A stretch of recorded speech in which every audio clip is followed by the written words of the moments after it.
Irreverent, entertaining, cool. You're listening to LA Talk Radio.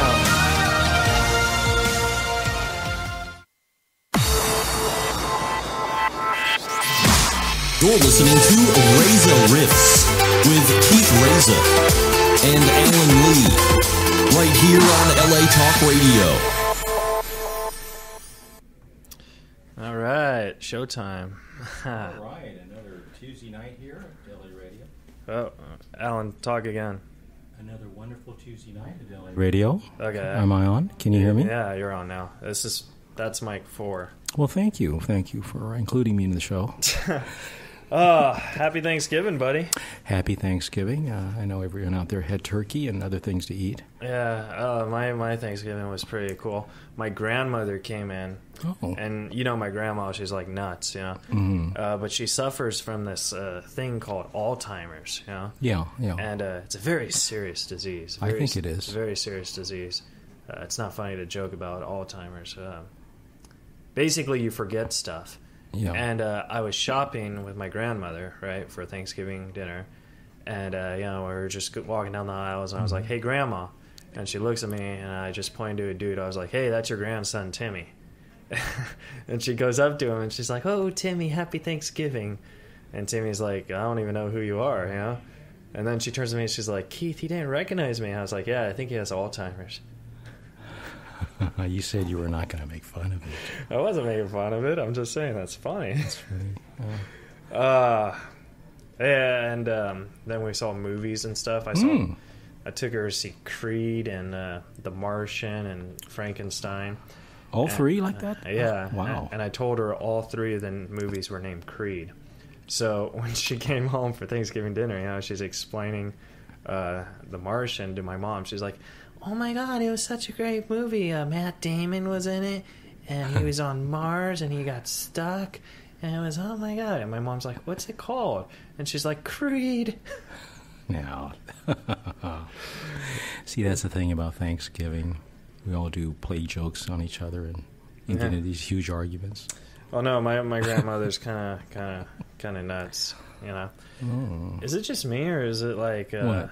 What's that? Is my throat like, I don't know. You sound very clear. Really? Oh yeah.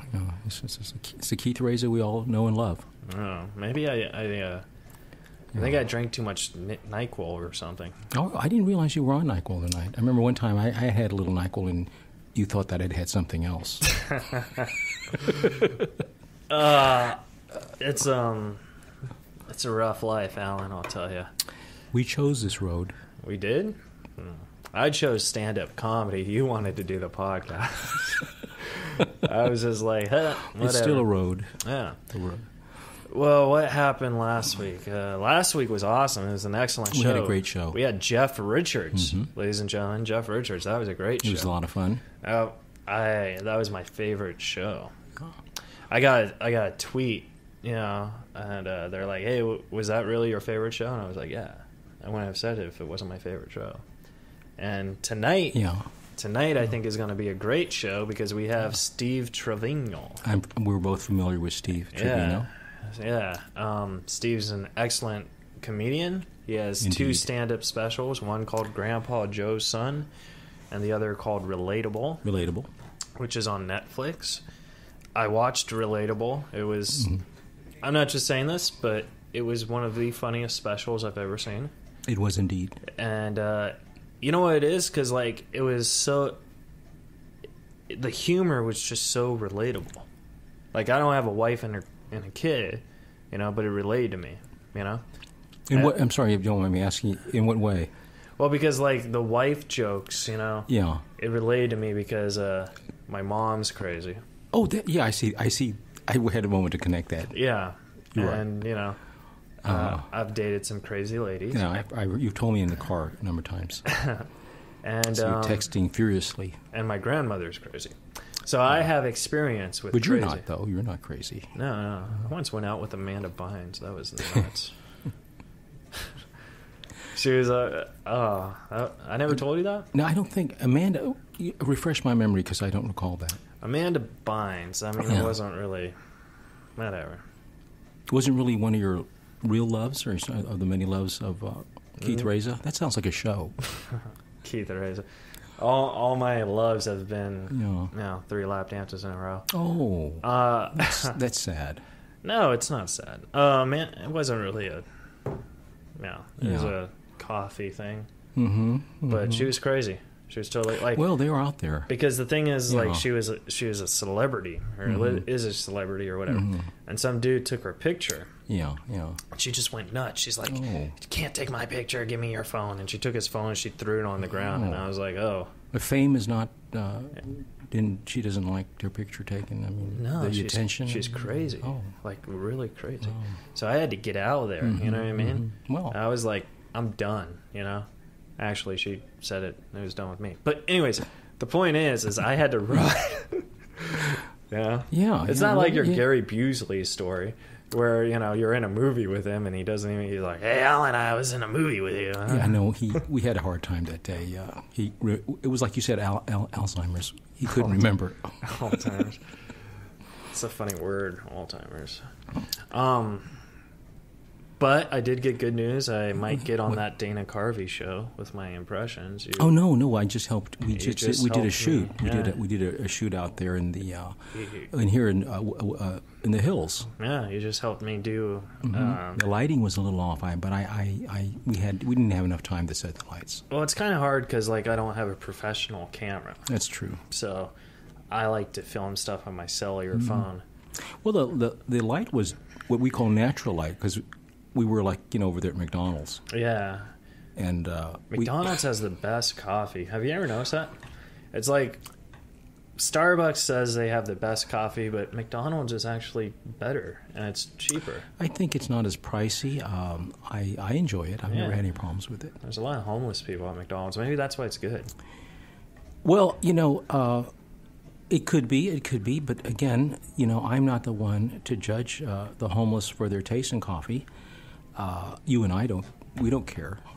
We just drink whatever. Wait, don't care about the homeless or care about the coffee? No, we don't care about the coffee. I mean, I know you. I've seen you care about. Yeah, many times. I've seen you dig in your wallet and pull out a couple of shekels. One time, I accidentally gave a homeless guy $100 bill. Oh.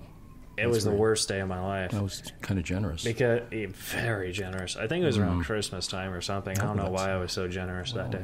Because I'm not a generous person. Well, Christmas could do that to you. Because I'm an angry person. You know what I mean? I'm full of hate. I don't want people to get that impression of you. Yeah, because they only know me for an hour. But I'm very hateful. Like, I say mean things to every. Like, I told my dad. Like, my dad the other day. I was having a conversation with my dad. I was like, "Hey, Dad." Stuff like that, and he's like, "Ooh," and he went to his room because he was scared of my hate. Anyways, the point is, I saw a homeless guy once, and I gave him a bill. I thought it was a $1 bill, and then when I got home, I realized I gave him a $100 bill, and I was like, "Well, didn't you sort of say, well, that was fate, karma?" No, it was good karma, but I remember when I did it, my mom was like, because my mom was with me, and she's like, "Oh, he's just going to spend that on booze and drugs," And I was which is very normal for you, right? Yeah. I'm just joking. Oh, no. And I was like, I don't do booze. For the people out there, I'm just joking. I don't do booze or drugs. You can look at Keith's picture and know that that's not the case. Really, no. Everyone thinks I do. I don't know why, but whatever. Anyways, the point is, so my mom's like, the homeless guy's just going to spend on booze and drugs. I was like, "Oh, it's better than giving it to Dad, He's gonna spend it on prostitution." Oh, I don't know. I thought your dad is such a nice man. He's such a sweet man. Yeah. And in fact, I remember that your dad got you a podcast kit. Remember? And I came over and we were trying to put it together. And we couldn't figure it out. It was weird. It was like an erector set. We had to do this podcast. All right, I've had enough of you. Are you ready to call the man of the hour? I certainly am. All right. Steve Trevino is one of the funniest guys in the world, and he's being cool. And we're calling him right now. Connecting. Maybe we should have done a test call. Well, I'm only here to... Oh, it's ringing. Hello, Steve. Hey, Steve, it's Keith. What's up, buddy? How are you? Good, man. Thanks for doing the podcast. Yes, buddy. thanks so much, Steve. You're on with us, and thank you for being with us tonight. Steve, this is Alan Lee, my trusty sidekick. Alan Lee, this is Steve. Thank you. How are you, fellow? How are you, Steve? And I realize that we're both from Texas. I just wanted to throw that in there immediately. We're all three Oh, from wow, Texas. dude. Where are you from, man? What part? Houston, Texas, or Houston. Oh, so you know hot and humid. Oh God, it's like I do most of my comedy in some of the saunas here, and it always reminds me of home. Oh, dude, believe me, the people in California complain when it's 90 degrees. I'm like, okay, you don't know 98 degrees and humidity 100%. Thank you. It's actually really cold out in California right now. It's cool. It's a little colder than Well, Keith is funny. I mean, he's probably saying it's cold, and it's, what, 65? It might be. I didn't really check. It's not that cold. No, it's pretty cold. I had to wear a jacket, a vest, and a sweater. Oh my God. But but no, I'm from Texas too. I'm from San Antonio. So, Yeah, that's right. You yeah, are. Oh, that's right. Yeah, I knew that. Yeah, I was born in San Antonio, Texas. So Very good. And then your dad moved you guys out to Orange County, huh? yeah, my mom decided to move to California to meet my dad, and that's how it worked. So, And it all went down. yeah, it was cool. But so Alan, a little about Steve. I've been a huge fan of Steve's stand-up forever, and I actually got to do the autism awareness show with him. Okay. Not last year, but the year before. Oh, I didn't know that. Yeah, and he was the headliner, and it was awesome because I've always wanted to work with Steve. Fantastic. And I actually got on the show because I'm autistic. Like, I didn't ask for it, they just put me on it. And then I remember I went to go do a radio interview with Steve. And I made Steve, I don't know if I made you feel uncomfortable, but I just realized maybe I'd drawn myself. I was like, so Steve, can I open up for you at the Improv?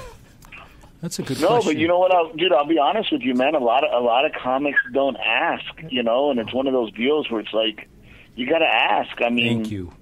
You never know who's going to say yes, and I really enjoyed working with you at the autism benefit. So after that, we ended up getting to work together at the Irvine Improv. Yeah, we also did Brea together too.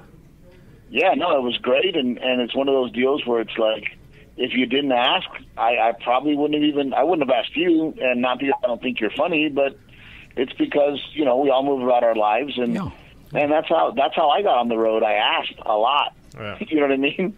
Yeah, and I remember on the Autism Awareness Show, I asked you to watch my set, and you took time. I only got a 5-minute spot because I wasn't technically on the show, but Steve actually watched the full 5 minutes, and then he's like, "You're a great writer," and I was like, "Oh, that's awesome." You know what I mean? Like, when a headliner says that to you and you're struggling, that gives you a pat on the back. I think so. Yeah. Well, I'm a huge fan of stand-up comedy and the process of stand-up comedy, the writing, the different styles, the different perspectives. I mean, I'm such a fan of stand-up comedy that, when somebody young says, "Hey, check me out," I usually do, and I also want to help, and I also want to, if I have a tag for them, or if I have maybe some advice on how to make their set better, I usually try to put it out there for them, and take it or leave it. Sometimes I guess people inside are like, well, screw Steve, like, who does he think he is to tell me, whatever. But I mean, I love stand-up so much that I always want to talk about stand-up or and that's the thing about the guys that I take on the road. If we're driving somewhere, our conversations pretty much are about stand-up, Yeah. And the thing is, I saw a video of you when you were a kid. You did stand-up. And I wanted to talk. Yeah, dude, I started doing stand-up as a young boy, and I remember when my first stand-up was on a picnic table at a barbecue, and I was reciting Eddie Murphy Raw. Oh. Yeah. And shoot, I must have been like 8 years old. Wow. And all the moms were like, "Who lets their kid talk like that?" You know what I mean? and all the dads are just loving it. They think it's the funniest thing that ever happened. So, I always wanted to be a stand-up, and I think that sometimes when I get bummed out about my career, I have to remember that I'm bummed out because I've been doing comedy since I was 8. Yeah. You know, and if I look at my career of when I actually really started doing stand-up, I've only been doing stand-up for 15 years, and I think I've accomplished quite a bit in that time. Well, that's you know, a lot, 15 years. Yeah, because you know, it seems within the past 5 years you've really took it up to a next step. You know what I mean? And yeah, I remember hearing one time that like somebody said like after 7 years you should be able to, you know, quit your job and make a living. After 10 years you should start headlining, and then after 15 years is when you start getting things like TV and TV shows and movies and etc. yeah, see that advice. And I've come to believe that. Yeah, I agree with that. I just don't think that advice works for me because I'm kind of behind the curve because myself. I think my Asperger's pushes me a few years away. You know. Well, Rodney Dangerfield. Remember how long he was around, knocking around. Yeah, but Ronnie Dangerfield came back at 40, you know, and didn't get a career until he was in his 50s. And but at the same time, I also think that, you know, 7 years doing stand up, that's kind of a relative term because, you know, some guys don't have any job, but they work the Comedy Store door and they do comedy a lot more than the guy behind them. You know what I mean? Correct. So I think it's more about stage time and how much time you're able to get on stage and how much time and effort you're able to put into stand up. You know. Well, see, that was another question I wanted to ask you because we talked to Jeff Richards a couple weeks ago about being a door guy at a comedy club, and you were a door guy at the Addison Comedy Club, the Improv. The Improv. And yeah, you know, I started working the door there. Yeah, no.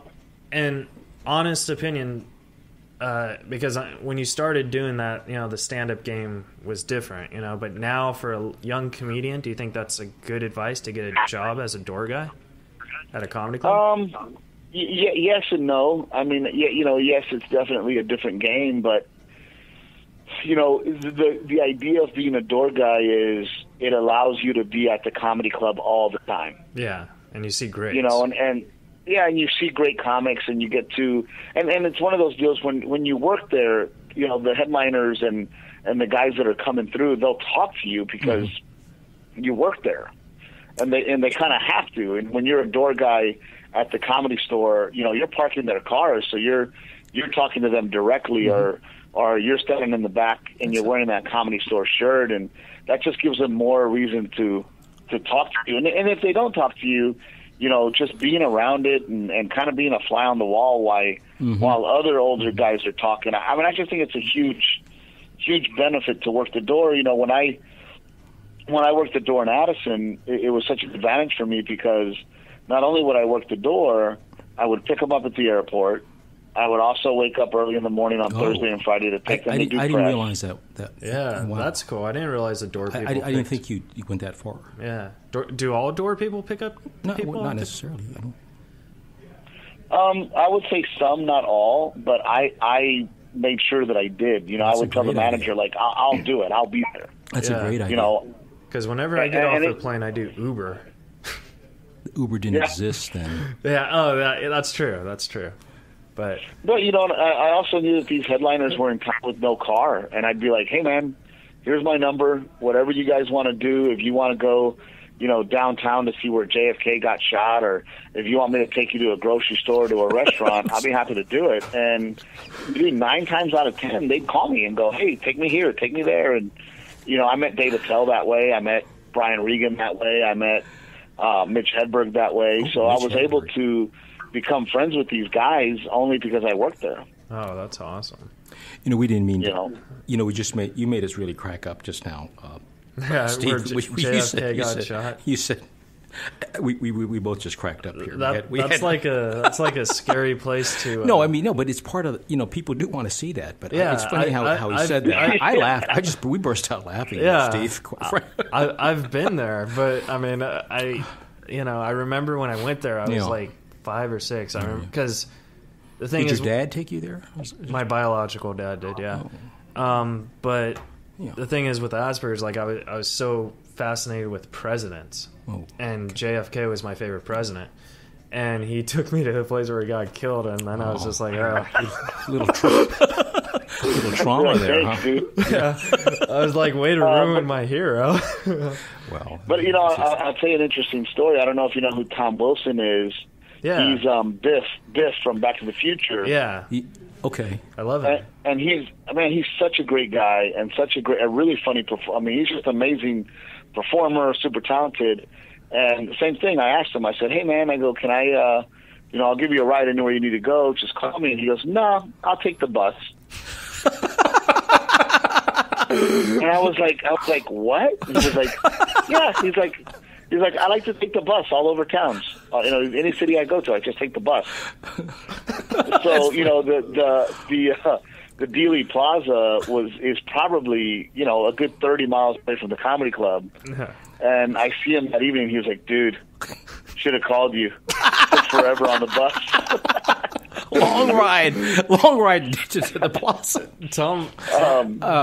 Tom Wilson's great. But fast forward years later, and me seeing him here and there, and us kind of getting being friends or whatever. I'm at the DFW airport, and I'm flying to God knows where, and I hear Trevino, and I turn around, and it's Tom Wilson.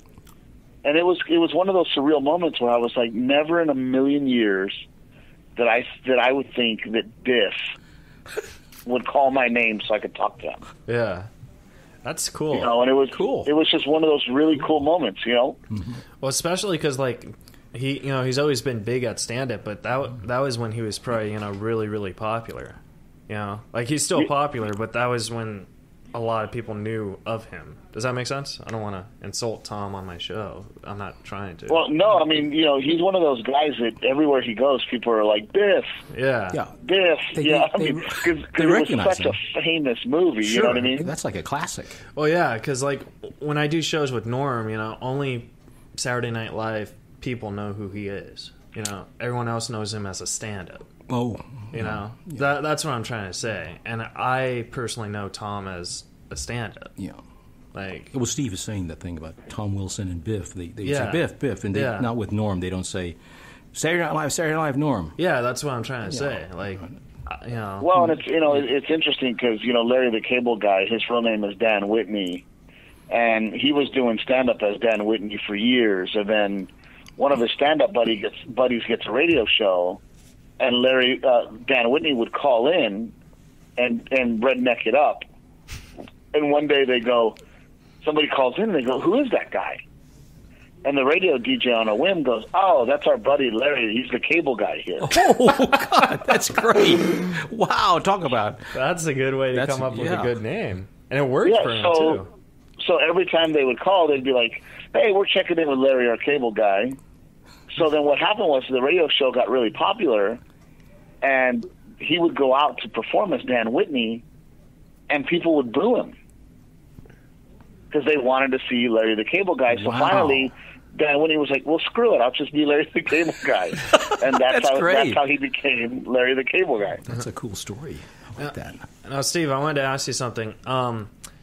It says you were a writer on Mine of Mencia. And yes. I know nothing about that show because I don't really know a lot about Carlos Mencia. And it's weird because I'm a stand-up. But the thing I do know about is writing because I want to be a writer. Now, any tips for people who want to do writing? Was that a sitcom or was that? Mine of Mencia. It was like a sketch comedy show. I was touring with Mencia when he was in the process of getting that show, and I was already. I mean, he was already doing all my material anyway. So, he asked me to be a writer, and initially I was going to be more of a performer than a writer. So, but Mencia wasn't having it, so I ended up being a writer, and I couldn't tell you how to become a writer or how to get on a show. I only got on the show because I was already touring with Mencia. But I'll tell you this, man, I learned a lot, and I realized that being a writer is the way to be. I mean, it's really sad that, let's say a TV show airs, a pilot airs, and it doesn't do well, and that pilot goes away, right? Yeah. Well, those actors are the ones that get blamed, which is interesting to me. So a lot of those actors are comedians that have shows and they don't work. They don't get to go on and work another show. That's true. But the same writers go on that made that show fail, they just keep working. Wow. Yeah. And that's amazing to me. It's like, how come nobody goes, wait a minute, maybe the writer stunk? You know what I mean? Yeah. That's interesting. Yeah. No, I totally agree with that because I watch a lot of sitcoms, and the thing is, like, I don't know, Steve, are you familiar with a stand-up named Drake Sather? No, I'm not. Drake Sather was a stand-up comedian. He was on the 13th Young Comedian special in '87. He was hysterical. He had, dark jokes. Like, one of his most famous jokes was, I cut myself shaving and I cut my Adam's apple and I got apple juice everywhere. And oh, that's hilarious. Yeah. And he was a great comic, but he was never huge. He was known as a writer. So he'd write material for Spade or Dennis Miller. And then he wrote News Radio. And News Radio was a huge hit. And then, then when it got canceled, he moved on to something called a remake of Ed. Ed was bombed, horribly, and he got blamed because he was rewriting it. And then he wrote Zoolander, and then he killed himself. And that's what. You know what? You mean he ended it all? Yeah, he after Zoolander. Yeah, wow. He killed himself. And that's the thing with writers is like. They don't get blamed for the failures, but it seems like when they move on to a next project, if that project doesn't work, then it'll start going on to them. You know what I mean? And with actors, right. The 3 strikes and you're out. Is that what you're saying? That's what I'm saying. And with actors, the third strike for him was a big one. Wasn't it? And with actors, you get 1 strike, hit or miss. If it's a hit, you get another strike. And right. With writers, well, it's all relative. And I learned that these. A lot of these TV shows are being written by these Harvard grads that come. I've been paired up with writers to write my sitcom. My last experience was with these 2 guys, Seth and Danny, and they were like really yuppie Hollywood. I mean, really Hollywood kids and kind of Harvard writers, and dude, me and them didn't see eye to eye at all. And but here I am stuck with these writers that have no idea where I come from and who I am and my sense of humor, and I'm stuck with them. Wow. Now, is that what? Because I know you were writing a sitcom. What's the progress? Is that still in the air, or is that why it's not? It's staying closed doors right now with the writers? we fought like crazy, like cats and dogs, and we just couldn't get along. And in my opinion, we turned in a really crummy script that didn't represent who I was and my stand-up. But at the moment, I now have a writer that I'm really proud to work with, and I'm working with David Hemmelfarb, who and David's an amazing producer, and I think now we're on the right page. So we're in the process of writing my new pilot. So we'll see. I feel like this time will be well represented. Yeah, and the thing is because I want a sitcom, but when I get a sitcom, I want writers, and that's the thing. I think writers make the sitcom good because you don't really have to be an actor to have a sitcom, and that's the thing that people don't understand. But you don't want Harvard yuppies, as Steve said. Like if you get Seth, what if you get Seth? I'd tell Seth, I'd be like, bye. It's not that easy, but that's the goal, is to find somebody that gets your voice, that understands the jokes that you want to tell and the story that you want to tell, and that's the thing when it's a collaboration, they have to understand who you are, and if they don't, and like these guys that I was working with, they wanted to do what they wanted to do, they wanted to write their show, and it's like, well, wait a minute, we're writing my show. Yeah. That's what I'm saying, because like if you notice, a lot of the shows that are really successful, the writers have a connection with the star. For example, Rules of Engagement, David Spade was the star of that show. And the writers. Right. Okay, the writer who created it, his name was Tom Hertz. He used to be a stand-up. And I know all this about the show because my uncle was one of the stars on the show. And Tom was a great stand-up, but he used to write with David Spade. So all of David Spade's material came from that connection. Because he had a familiarity, yes. like Steve said. And it was a hit. It was a hit TV show. And that's what I think, like on your TV show, like Jesus, get him in as a writer because he knows you. He knows your stand-up. You know what I mean? You could, you know what I'm saying? Like, he could help you.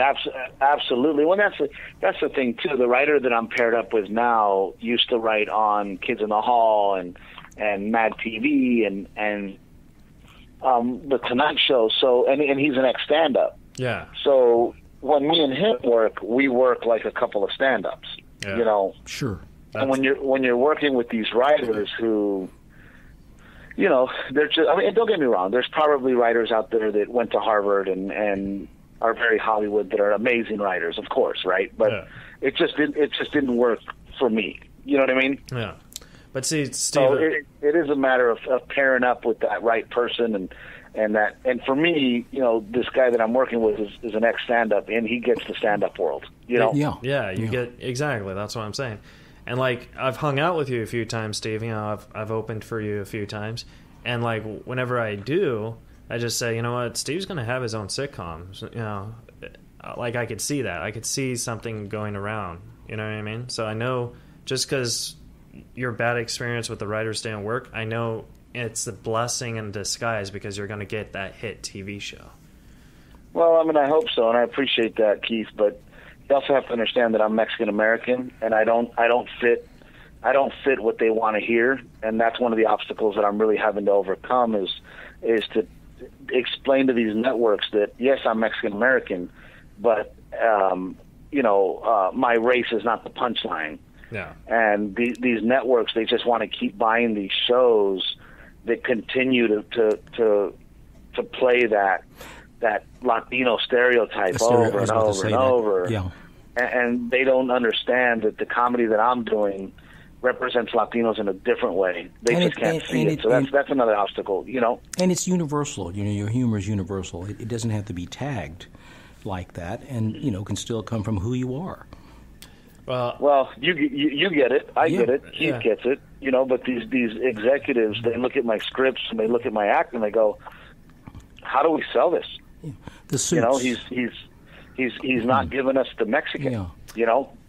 Well, you know what the coolest thing about podcasts is whatever you say, it'll be on record forever. So Steve, So I'm gonna. What are you gonna say? No, I'm gonna say something from the heart, and I'm gonna mean it. All and right. I'm right here. If it ever happens, you could just say, "Hey, play this podcast," and I'll be like, "Oh yeah, I said that." Steve, I promise you, if I ever get a sitcom of my show, you'll be the star on it too. I promise you. Well, I appreciate that, man. And we'll write it just how you want your character to be. Well, and that's the thing about stand up, and when I go to and I wish I had started my stand up career in New York. I mean, the way that New York comics help each other, the way that New York comics look out for each other, the way that the New York comedy scene is just so much different than Los Angeles. And, Steve, I want you to go on about that because it's funny. You just picked my brain because that's true. That's why I'm so in love with Norm because he takes care of comics. He's Los making Angeles a great point. Guys don't. Steve, would you go ahead and talk about that just a touch more? New York. Yeah, when you look at these New York comics, they put people on stage because they're good, because they're good stand-ups, and Hollywood doesn't do that. Hollywood puts up comics because they're on a TV show or because they're the hot new comic, and New York, they don't care about that. They don't care if you're on a TV show or not. They care if you're good, you get to go on stage. Yeah, truth. If you're not good and you're on a TV show, we don't care. We're not going to let you on our stage because you're on a TV show. You're going to be on our stage because you're a good stand-up comedian. And I think, you see those guys that are out there that are edgy, that have something to say, that have opinions. And LA's, you go look at some of these LA comics who are on the lineups at the big clubs in town, and you go, really? Like, who cares? I agree with that because, I'm 28. I'm still, hit my 10-year mark in stand up, but I'm still past opening. Like I just got, featuring. I'm not headlining or whatever. Sure. But I go to the Hollywood Improv, for example. I'll give you an example. Hollywood Improv, I can't get into. I just can't. No matter how I try, I send my clips, I send my availabilities, I do the open mic. Yeah. I asked headliners if I could open up. They just won't take me in. But then I look at it and I see that they're putting on guys who have a TV credit. Sure, that's what. And it's like your TV credit is you were on MTV for 1 second. Right. You know what I mean? Like, do I have to lie about credits? Because I'm not going to do that. I don't have any, I don't have a huge fan base. How do I get a fan base? I perform with people. Right. And that's well, what's even more frustrating is when somebody gets on a TV show and their agent goes, "You know what you should do? You should do stand-up." Exactly. Exactly. And then they go, "Yeah, I should do that." And then their agent goes, "I'll call the Hollywood Improv or the Comedy Store or the Laugh Factory, and I'll get you spots." And then they go, "Oh, well, they're on a TV show. Sure, let them do spots." And it's like, oh, now we have to deal with these guys, Yeah, and see, that's sad because I got passed by the Laugh Factory, so that was cool. But I still haven't got passed by Hollywood Improv. I've only performed at Hollywood Improv once, and Richard Villa gave me that spot, and he fought hard for that. Yeah. You know what I mean? Richard's a good guy. Yeah, and the Comedy Store I just can't get into, even though I'm really good friends with Adam Egget. It's just a matter of time, Yeah, but Steve, that was another question I had. Is like, if you want to do working the door at a Comedy Store compared to working the door at an improv, it's two different beasts, because the Comedy Store has 3 rooms, sometimes 3 shows a night. The improv has 1 room, sometimes 2 shows a night. You know what I mean? So it's tough when, and you know what, being a Comedy Store door guy isn't what it used to be. I mean, and even speaking of Adam Egget, Adam has really done an amazing job of and not just Adam, but the management at the Comedy Store. They've done an amazing job of making the Comedy Store the coolest place in town. Yeah, I mean, they have. That place is jam-packed all the time, and every celebrity in town wants to perform there. And that's partially because of Adam, but at the same time, Adam is forgetting the idea of the door guy. No. Mitzi Shore had a system where if you were a door guy at the Comedy Store, you were important. Mm-hmm. And you're a door guy at the Comedy Store because we think you're important and we think that you might have a career. See, that's a good deal there. Yeah. That's not the same. And those door guys used to get stage time, and those door guys used to be a big part of the Comedy Store. And now, because there's so many celebrities going on stage there's just no room. I mean, they've taken the stage time. I'm a national headliner with a Showtime special and a Netflix special, and I don't get good spots there because the lineup is David Spade and Norm Macdonald and Joe Rogan and Bill Burr and Daniel Tosh and Chris D'Elia and all of these stars that Adam's been able to bring in. So what happens is, because all these stars are there, then the door guys get forgotten about, and guys like me who are road dogs, we start getting forgotten about. And to me, as great as that is, that's a dangerous place to be. Because in 5 years, those road dogs become Bill Burr, become Louis C.K., become Joe Rogan. I totally agree. And yes, indeed. And those door guys become Chris D'Elia and Steve Azizi and these TV stars. And Adam wasn't able to get them up, and they go, you know what? Screw this place. We'll go somewhere else. I agree. But it's not. It's a game that Adam has to figure out, and I don't think that Adam's doing it on purpose, and I don't think that Adam's a bad guy. I just think that that's where he's at right now, and it's scary. It could be dangerous. Oh no, Adam is not a bad guy at all. He's the sweetest guy in the world. But when I'm not sitting here bashing Adam. No, I'm just saying that he has a tough job. We gotta get that on the record, though. So, like in 5 years when he listens to it, Adam, we love you. But no, he's turned it around. He's made it sexy. We had Tommy on this podcast in season 1, and that was fun. That was crazy. He's a little nuts, And Tommy never passed anybody unless you had something to give him. Does that make sense? So, like, I think Tommy didn't really know about stand-up. And see, Adam used to work at the Improv in Phoenix. So Adam knows a lot about stand-up. And I think... Well, I mean, you have to be careful with that statement because you get all these guys like, and look, I love Adam, but, him and Tommy were good. We're good for the Comedy Store in certain ways, and I think they're bad for the Comedy Store in certain ways, but it's going to be that way. There's not going to be anybody that books the Comedy Store that's going to be perfect. You know what I mean? I agree. The good thing about Tommy, he tried his best to keep it the way Mitzi ran it.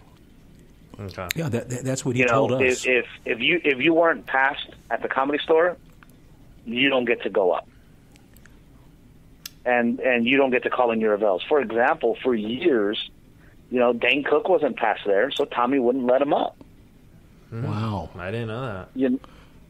And Sarah Silverman, Ron White. I mean, all these big names, and Tommy would go, I'm sorry, they're not passed. Well, Ron White just got into the Comedy Store a couple of months ago, didn't he?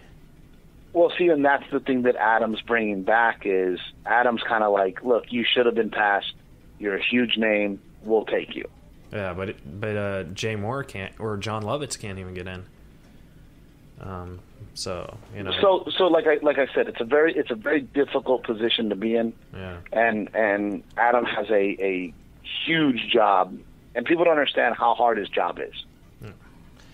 But in my opinion, and this is just my opinion, I think Adam needs to think about taking care of some of those door guys, taking care of some of those road dogs, and some of those legends that have been around forever because, they're a big part of the Comedy Store as well, What do you think of the roast battle? Do you have fun judging those?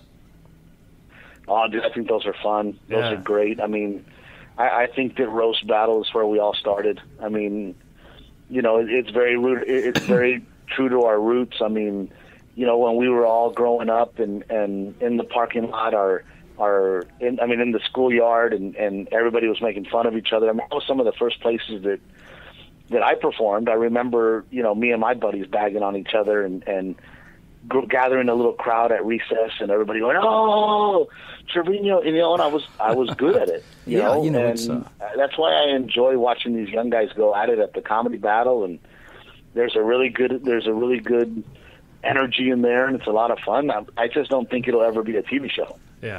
Yeah, it's funny because the roasts in the past have stood alone. With the classic insult comics like Don Rickles, for example. Jack Carter. Thank you.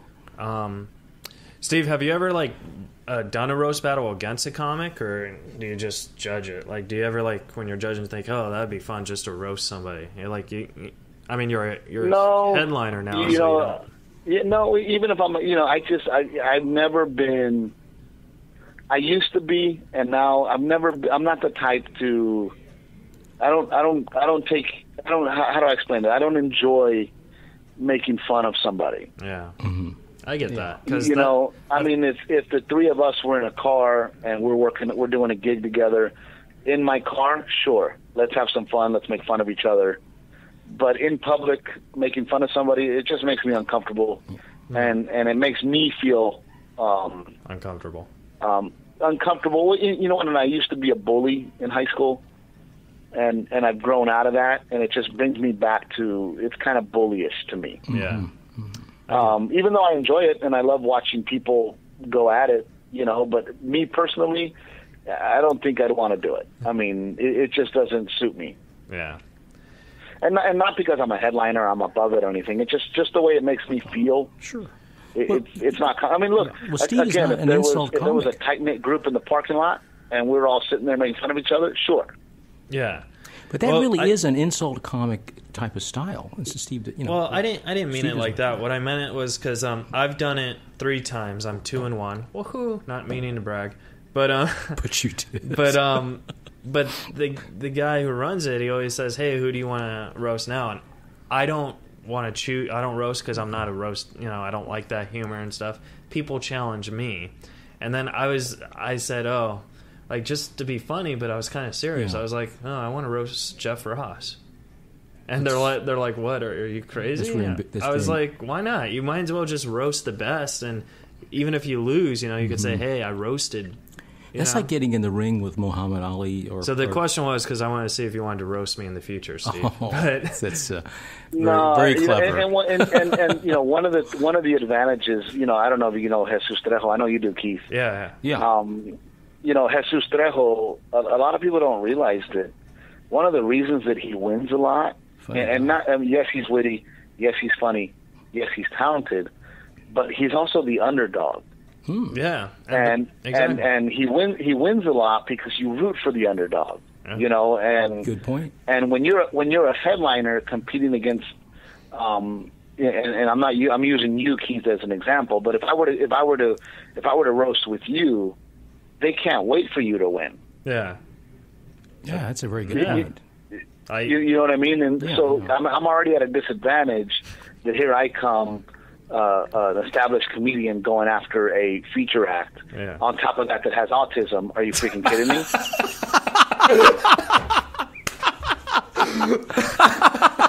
you know what I mean? Like, I know, man. Dude, you just cracked yourself. I'm sorry. But no, it's funny that you say that because every comedian who roasts me, like it's like they don't have any real good things to say. They just attack my autism, and it's like I kind of expect it, They go after that, like to me, blood. But they go for the throat. The autism throat.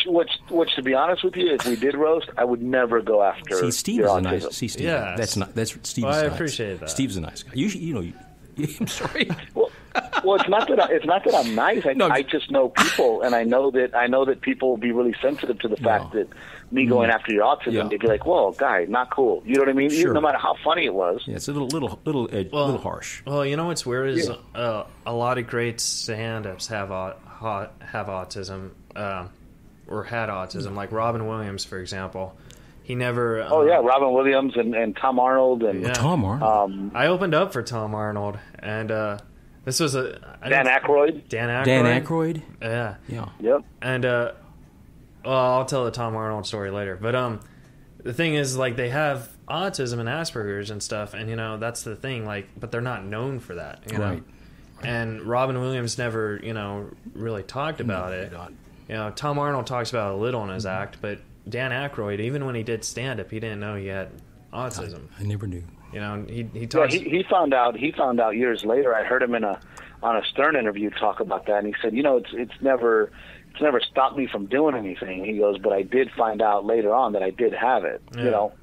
And see, that's the thing. Like when you have, because I have Asperger's, which is a form of autism, but it's hard being a stand-up comedian with Asperger's because, one, to be a stand-up comedian, you have to be funny.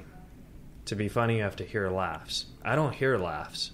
I'm so dizzy by noise and light. I don't know if I'm funny or not. So, like, whenever I do a show, whoever's headlining... Well, let me help you. You're not. Oh, well, thank you. I'm kidding. No, but whenever, like, after a show, I'll always ask the headliner, "Hey, did I do good and stuff?" And they get sick of it. And I was like, I just want to know, like, they don't realize. Like Steve, I even asked you after the improv. I was like, "Hey, did I do?" You know what I mean? Because sure, no, and it's look, having autism is like being Mexican. Yeah. Everybody wants to put you on the Mexican show. You know what I mean? That's true. Sure. And see, everybody wants to bring it up. I can't tell you how many times I walked into a morning show to do morning press, and they play freaking Mexican music as I walk in, and I'm like, really? That's I'm more than that. Unbelievable. I get that too, because like on my sitcom that I want to talk about autism, but I don't want it to be known as the autism show. Sure. You know what I mean? Sure. That's not the punchline. Yeah. But that it has to be around it. But I totally get what you mean about sitcoms not giving a fair chance to Latinos and stuff for that reason. So. Oh, they'll give me a sitcom as long as I beaner it up, and I'm not willing to do that. Yeah. So. And it's like if somebody went up to you and said, "Listen, we're going to do a show. It's all about autism." You go, "I'm more than that." Yeah, I'll say that, and then I'll say I'll only do it if there's a part with Steve Trevino. That's awesome. Clever. I made a word here. But no, I seriously, if that ever does happen, you have my word. I'll honor that. There you go. Well, I appreciate that, man, and let me tell you, dude, it's a long road, and it's a fun road, and it's a difficult road, and there's times where I look at my career, and it's funny because the feeling of being the new guy, it never goes away. Oh yeah, and especially when you've been doing it for a long time, and then like I don't know about you, but I get really jealous when a comic who hasn't been doing it as long as I gets more opportunities. I'm like, really? Well, there's no fairness. That's one of the obstacles that you have to overcome, and there comes a point where you have to get to where I'm at now, where I don't really care about anybody else. Yeah. But at the same time, I know that they know that I'm a damn good comedian. And you are. And you definitely are. Yeah. And you're going to get a sitcom, buddy. And that's a good it. point he's making to everybody about that. That's life. It's not fair, and you have to stay focused on who you are. Well, see, that's what makes Steve such a great comic, because he's showing that. He's sticking to the stand-up roots, and he's selling out shows. Well, that's how his Texans are. Yeah, right, but he's doing it based on his stand-up. No, I know. Because he believes in himself. He believes. I've had many people, door guys at the Comedy Store. They come up to me and they go, "Steve, I want your career." And I go, "Wait a minute, you don't want my career. You want Chris D'Elia's career or Steven Zizzi's career?" And they go, "No." They go, "We want your career." And I say, "Why?" And they go, "Because you have integrity." Yeah, I agree. Because Steve, you do things on your terms, the way you want to do them. And you make a living doing stand-up comedy without worrying about, and not that D'Elia or Renazizi don't have integrity. I'm just saying that these are things that they've said to me. You know what I mean? And that's a great compliment. And they see integrity in what I do, and they see that I do things on my terms and I do them my way. And I was raised. My daddy's one of our mottos as a Trevino. My dad used to say, "We're Trevinos. We don't kiss ass, we kick ass." Excellent. Well, Steve, I hate to cut this short, but the director just said that our time is up. Oh, but, for goodness sakes. I didn't see Thank that. you so much for the interview. Is there a Twitter that people could follow you on? At Mr. Steve Trevino. My fan page is Steve Trevino. My Facebook is Steve Trevino. And my Instagram is Texas Trevino. If anybody wants to continue this conversation and ask me a question or send me whatever, I'm always willing to have a conversation. I really appreciate you guys, and hopefully I get to come back. Oh, thank you so much for doing it, buddy. I really appreciate it. We tried to get you last season, so it was good that we got you tonight. Keep me posted, fellas. Thank you so much. All right, Steve. Thank Have you, a good Steve. night, buddy. Good night. Bye. Take care. Good night. That's a good guy. Oh, nobody's funnier than Steve, man. I love the way he was giving, all that knowledge. And I'll tell you, it reminded me of, Norm when he gave us all that information there in San Diego. We'll talk about that on a different trip, but the director is waving his hands. Oh, my. So, Alan Lee. Yes. Anything coming up this week? Well, I'm going to be in town. All right. Sweet. Next week, I can't announce who the guest is because it's a big celebrity guest. Okay. And it's going to be a surprise? And you can't announce it in case, their schedule. Yeah. But tune in next week. Please do. I'm hoping, fingers crossed, that it's still committed and he doesn't have anything else going on. Thank you guys so much. I'm Keith Reza. Follow me on Facebook and Twitter. Until then, God bless and adios, amigos. Good night.